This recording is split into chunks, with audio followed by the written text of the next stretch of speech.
জনগণ বাঁচতে চাই, আমরা জনগণ বন্ধ চাই, প্রশাসনের কাছে আবদার করি পানি যেন বন্ধ করে।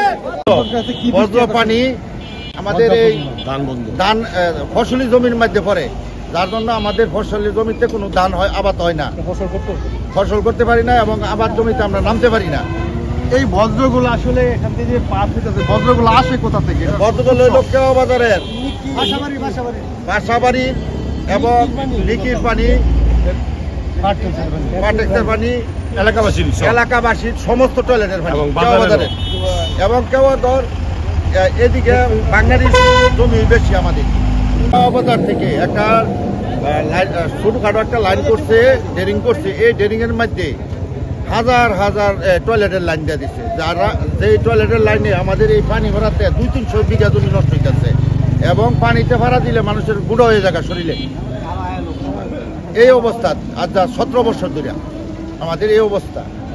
আমি লীগের আমলে আমরা অনেকবার মানববন্ধন করছি, অনেক জায়গার দরখাস্ত দিচ্ছি, মামলাও খাইছি, কোনো কাজ হয়েছে না। আমরা প্রশাসনের কাছে এই টয়লেটের লাইন দিয়ে এই যে আমাদের ক্ষয়ক্ষতি করতেছে 300-350 বিঘা জমি, এটা যেন আর না করা হয়, প্রশাসনের আমরা দৃষ্টি আকর্ষণ করবো যে প্রশাসন যেন অবৈধভাবে এই বজ্র না বন্ধ করে, বজ্র যেন আর আমাদের ইয়াতে না দেয়, ফসলের জমিতে না দেয়।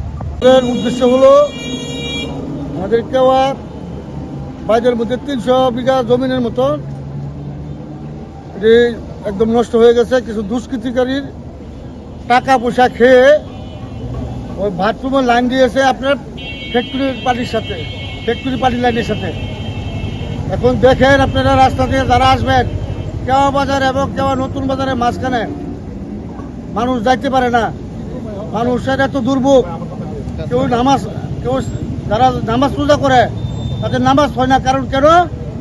ময়লা পানি শরীরে লাগলে কাপড় নষ্ট হয়ে যায় এবং এই পানিতে কেউ যদি পা দেয় তাহলে গা হয়ে যায় সারা শরীরে। আমি নিজে প্রমাণিত, আমি নিজে জমিনে নামতে পারি না কাজ করার জন্য। আমাদের জমি আজকে 15 বছর যাবৎ কোনো ফসল কোনো ফসল হয় না। পানিতে নামার পরে শুধু কালি আর কালি, কমর ঘুমাই না পানি। এখন দয়া করে প্রশাসনের দৃষ্টি আকর্ষণ করছি এবং টিউনু সাহেব মহোদয়কে দৃষ্টি আকর্ষণ করছি।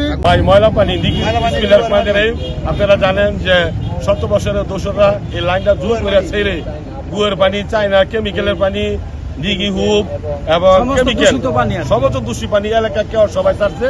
আমাদের এই এলাকা 300 একর জায়গা সম্পত্তি আমরা গৃহস্থী করতে পারি। 17 বছর ধরে সব আমাদের গুয়ের আর ময়লা পানি নামলে, বাসাবাড়ি বাথরুমের পানি নামলে আমাদের পাও খসে পড়ে, পচা পানি পাও খসে পড়ে।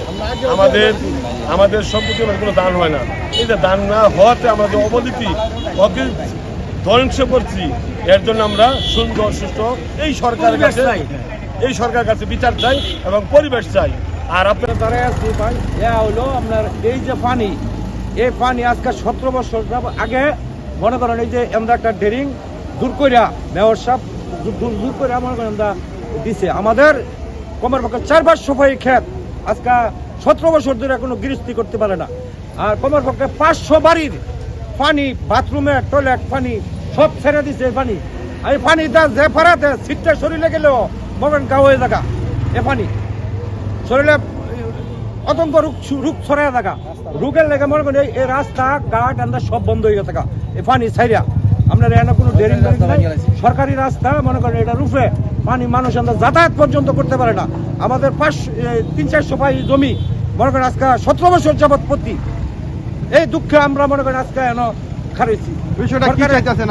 বিষয়টা চাইতেছি এইটা এই জায়গার থেকে দুর্বল করার লেগা যার টয়লেটের পানি, ওই টয়লেটের পানিগুলি যাতে এই রাস্তাতে না আসে, এই দুর্ভোগ যাতে না হয় পাবলিকের, এটা আমরা চাইতেছি। আর আমাদের এই যে জমি কমের পক্ষে 300-400 বিঘা জমি মনে করেন সব পতিত আছে আজকে 17 বছর যাবৎ। পাবলিক গৃহস্থে মনে করেন আজকে অতিষ্ঠ হইয়া মনে করেন রাস্তায় খারাইছি। সরকারের কাছে এটা তার আবেদন যে এটা সুষ্ঠু একটা কাজ যে করে।